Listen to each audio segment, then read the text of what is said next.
Halo guys, nama gue Akbar. Di video kali ini gue bakal cerita terkait proses rekrutmen di berbagai perusahaan yang ada di Indonesia. Jadi mungkin kalau teman-teman udah sempat nonton video gue tentang cara cari kerja ya, gue bikin satu playlist gimana caranya untuk cari kerja di berbagai website dari mulai Caliber, LinkedIn, Glints, Glassdoor, dan beberapa website lain. Itu kan caranya gimana kita apply ke suatu perusahaan yang kita inginkan. Nah, di video kali ini gue bakal menjabarkan gimana sih proses dari mulai teman-teman apply, bisa salah satunya menggunakan website yang udah gue pernah bikin tutorialnya, sampai dengan proses onboarding di suatu perusahaan. Nah, apa yang gue jelaskan di video ini berdasarkan pengalaman gue sebelum pindah ke Korea, karena gue sudah sempat bekerja di 4 perusahaan selama 6 tahun pengalaman karir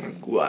Nah, sebelum kita lanjut, gue juga mau minta tolong teman-teman semua untuk bisa subscribe di channel Akbar in Seoul. Karena berdasarkan data yang gue punya, baru di bawah 1% teman-teman yang nonton channel gue sudah mensubscribe di channel ini. Jadi langsung aja kita jabarkan, kita diskusi bagaimana proses rekrutmen di perusahaan-perusahaan Indonesia. Let's go! Oke guys, langsung aja kita mulai proses pertama yang bakal kita lalui ketika kita melamar kerja di perusahaan yang ada di negara kita, Indonesia. Jadi yang pertama yang harus dilakukan adalah submit CV. Nah, submit CV ini setidaknya bisa kita lakukan dengan 2 proses. Yang pertama adalah submit CV melalui website atau media sosial pencari kerja, yang mana sebelumnya gue udah sempet share juga cara untuk apply atau submit CV tersebut di playlist yang isinya berbagai website kayak Caliber, Glints, Glassdoor. Jadi untuk cara gimana submit CV melalui website-website tersebut, teman-teman bisa cek aja playlist gua. Nah, cara yang kedua adalah kita juga bisa submit CV melalui email dari HR perusahaan. Ya, misalnya HR perusahaan juga biasanya mereka memberikan emailnya ya untuk bisa kita kirimin CV. Dan kalau misalnya profil kita cocok, itu biasanya kita akan masuk ke proses berikutnya. Jadi setelah submit CV, nanti dari HR akan melakukan review sesuai dengan kebutuhan pekerjaan tersebut dan juga kebutuhan perusahaan. Dan setelah itu nanti kita akan masuk ke proses yang kedua. Di proses yang kedua ini adalah HR interview biasanya ya. Jadi HR interview ini nanti dari tim HR akan menjadwalkan. Nah, gue juga sempat beberapa kali punya pengalaman pada saat COVID ya. Jadi pada saat COVID biasanya mereka melakukan phone call aja gitu ya. Mungkin sekarang bisa juga melalui Zoom atau offline secara langsung. Biasanya dari HR ingin memvalidasi apa yang ada di CV teman-teman semua gitu. Kayak misalnya sekolahnya di mana, pengalaman intern misalnya kalau yang belum punya pengalaman kerja, atau pengalaman kerja sebelumnya seperti gue dulu misalnya, karena gue udah punya pengalaman kerja gitu. Jadi di fase pertama ini setidaknya HR timnya itu pengen mencoba untuk mengenal lebih dalam teman-teman dan juga motivasi teman-teman bekerja di perusahaan mereka. Oke, kalau misalnya teman-teman pas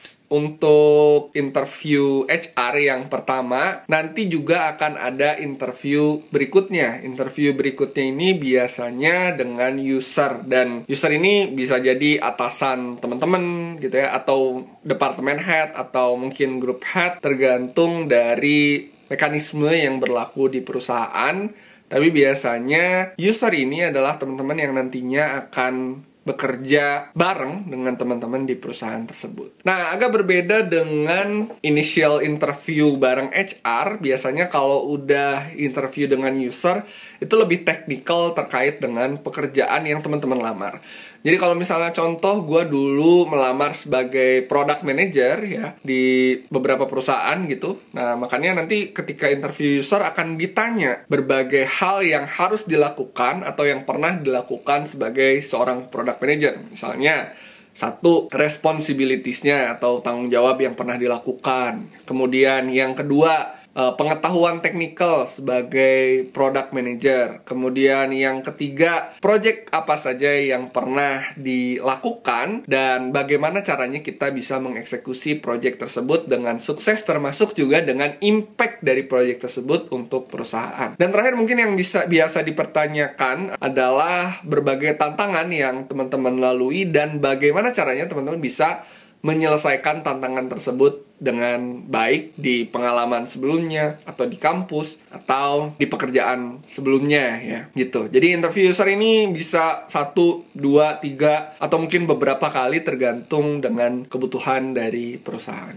Tapi intinya adalah kemampuan teknikal teman-teman yang akan diukur di interview dengan user tersebut. Oke, kalau misalnya teman-teman udah selesai interview user dan berhasil juga dianggap cocok, pas terus gitu ya. Misalnya ada 3 level atau 3 interview, ternyata 3-tiganya cocok, maka teman-teman akan masuk ke proses berikutnya, yaitu offering letter. Nah, biasanya offering letter ini bakal dihandle sama tim HR juga. Jadi, teman-teman sebelumnya di initial interview ketemu dengan tim HR, ketika offering letter juga nanti akan ketemu dengan tim HR yang menawarkan, oke, teman-teman semua sudah accepted gitu ya di company tersebut. Nah, di sini adalah waktunya dari perusahaan akan mengoffer benefit apa saja yang akan diberikan kepada teman-teman kalau misalnya teman-teman setuju untuk bekerja di perusahaan tersebut. Nah, benefit ini banyak, dari mulai gaji misalnya, kemudian health insurance, lalu misalnya fasilitas-fasilitas lain kayak misalnya pulsa atau uang transportasi dan lain sebagainya akan didetailkan dalam proses offering letter ini. Oke, katakanlah teman-teman udah setuju dengan semua perjanjian dan responsibilities dan juga benefit yang ditawarkan oleh perusahaan di offering letter tersebut. Nah, berikutnya teman-teman udah agree, teman-teman akan masuk ke step medical check up. Nah, kalau misalnya medical check up ini berhubungan biasanya dengan asuransi ya. Jadi kan pastinya perusahaan juga ingin mempekerjakan orang yang sehat, sehingga harus di make sure dengan proses medical check up. Jadi memang udah bukan lagi hal-hal yang teknis atau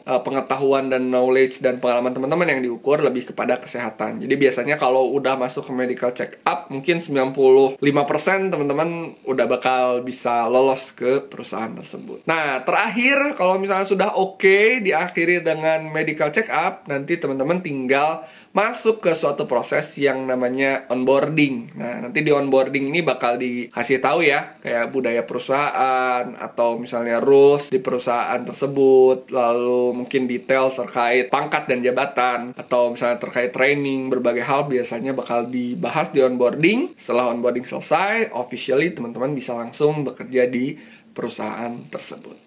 Oke, segitu dulu video gua tentang proses rekrutmen yang mungkin bisa ditemui di berbagai perusahaan yang ada di Indonesia secara umum. Tapi teman-teman juga harus ingat bahwa proses rekrutmen ini mungkin juga berbeda-beda bergantung kepada karakteristik dari perusahaan tersebut, budayanya, peraturannya. Tapi apa yang gue bagikan di sini berdasarkan pengalaman gue bekerja selama 6 tahun untuk 4 perusahaan di Indonesia sebelum gue pindah ke Korea untuk sekolah. Jadi semoga video yang gue bagikan ini bermanfaat, dan jangan lupa untuk like video ini. Teman-teman juga bisa nonton video gue yang lain, komen kalau misalnya ada pertanyaan, dan juga jangan lupa subscribe. Oh, sebelumnya juga teman-teman bisa cek Instagram gue dan follow Instagram gue @akbarsyahid. Kalau misalnya mau tanya-tanya yang lebih detail juga feel free. Jadi jangan lupa untuk subscribe sekali lagi channel ini. See you when I see you, and thank you.